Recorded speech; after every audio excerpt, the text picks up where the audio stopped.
If you struggle with constipation, it can be something that's pretty difficult to deal with on a daily basis. Consistent constipation can make you feel bloated, it can be painful, and sometimes it can get so bad that it can require medical intervention. But a recent study found that there's certain vegetables that could actually help to reduce your risk of constipation. So today I'm sharing these 5 foods, as well as simple ways that you can add them into your diet to help reduce your risk of constipation. Let's dive into it. My name's Autumn. I'm a certified clinical nutritionist with my master's in nutrition human performance. And that first food is tomatoes, which weirdly this one had the highest benefit. It's also not a vegetable, but we'll let that one slide.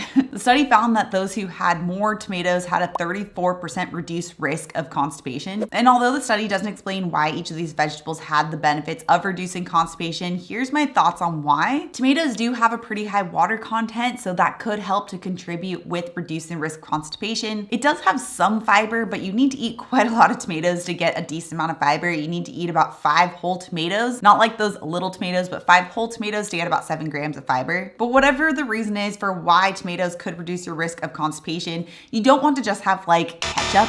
Although that technically does have tomatoes in it, it's not what the study is referencing. It's talking about the whole tomato itself. So you could try having tomatoes in a salad, or you can make your own tomato sauces, which really is a lot easier than you think. I've actually shared a couple really simple tomato sauce recipes in the past, including in my most recent body recomposition program, which is the program that I used to help me lose 20 pounds after my first baby. I'll have that program pop up right here somewhere if you want to check that out. Okay, the second food was really a category of vegetables, and it's the red-orange vegetables, which ironically is also where tomatoes fit in, but again, they're not vegetables. And this had a 32% reduced risk. So this category includes things like red bell peppers or carrots or butternut squash. What these all have in common is that they all are going to be high in vitamin C as well as beta carotene, and they will have some water in there too. I'm not exactly sure where vitamin C would come into play with reducing constipation. However, there was one study that showed that chronic constipation could lead to a lot of oxidative stress. So the vitamin C could be helping with the inflammation associated with that constipation. Either way, when you have these types of vegetables, or really any vegetables, make sure you're having a mix of both raw and cooked. Raw helps you take more advantage of vitamin C, but then cooked is actually a lot easier for your body to break down and digest. Eating just a ton of raw veggies can actually make constipation worse. Okay, the third is another category, and it's the dark green vegetables. This had a 24% reduced odd risk, and this includes foods like leafy greens and kale and arugula and spinach and broccoli. All are generally high in vitamin C, all are going to have some beta carotene, all are going to have some fiber. So the fiber, of course, could help to contribute to reducing constipation, possibly the vitamin C, like I mentioned earlier. And to get that mix of raw and cooked, you could add any of these into a salad. And then I love making good broccoli soup recipe. I have such a simple one in my 7-day detox program. If you want to check that one out, I will also have it pop up right here somewhere. Okay, the fourth category was other veggies. This category had a 22% reduced risk. So it didn't specify what this other category was, other than saying it wasn't like the starchy veggies like potatoes. So you can think of things like red cabbage or beets. Now, each of these different types of foods will have different benefits. Of course, again, it's going to have the vitamin C. Beets specifically have nitrates, and nitrates from beets converts into nitric acid, which is important for blood vessel health. They also each have some fiber to help promote good gut bacteria too, which is really important for gut health. I love to shred raw beets into a salad, or to roast beets and have that alongside a meal, or making a classic cabbage slaw or sauteing cabbage with eggs. So good. Okay, the fifth category was just total vegetable intake in general. This one had the lowest reduced risk of only 15%. And it said that those who ate about 1 cup per day had a reduced risk of constipation of about 15%,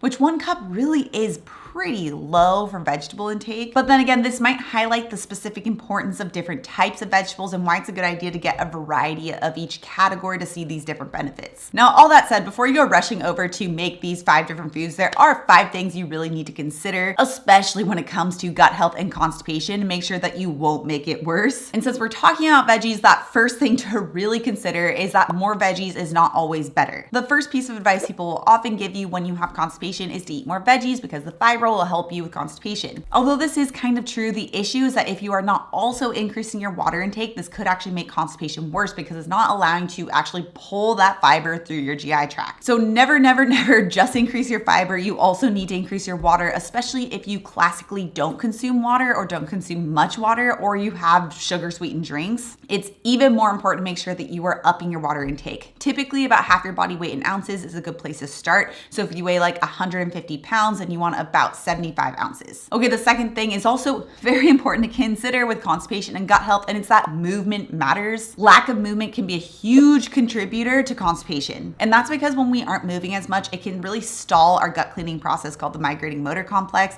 And when that's shut off, it makes it so that we can't really stimulate a bowel movement. So not walking enough or not moving enough can also lead to issues regardless of how well you're eating. Now, I haven't seen any studies on specifically how much you should walk in a day in order to prevent constipation, although there are studies showing that if you walk at least 8,300 steps per day, that's a great place to begin to make sure you're getting all the other benefits of walking. So that's a good place to start. So if you have like a step tracker, definitely recommend starting to up your steps to at least hit that 8,300 per day. The third thing to consider, which is also not food related, is that poor sleep can equally be just as detrimental. Again, if you're eating all the right types of foods, even if you're exercising, but if you're not getting enough high quality sleep and your sleep is really terrible, this can also really cause a lot of gut health issues that could lead to constipation and bloating. Poor sleep slows down our migrating motor complex the next day, which we already know can lead to issues of constipation. So especially if you're really struggling and you've already addressed all other aspects of overall lifestyle health that you can do, making sure that you're getting at least 8 hours of high quality deep sleep is your next step. Okay, the fourth thing to consider is that you can't outcrowd a bad diet either. So even if you're eating like a lot of veggies, but you're also still eating a lot of ultra processed foods, this can still cause a lot of gut health issues. Obviously, these ultra processed foods will lack fiber, but they also tend to feed bad gut bacteria, which can cause some of that constipation and bloating. And even if you think that you're not really eating ultra processed foods, it makes up about 60% of what most adults are eating in a day and up to 70%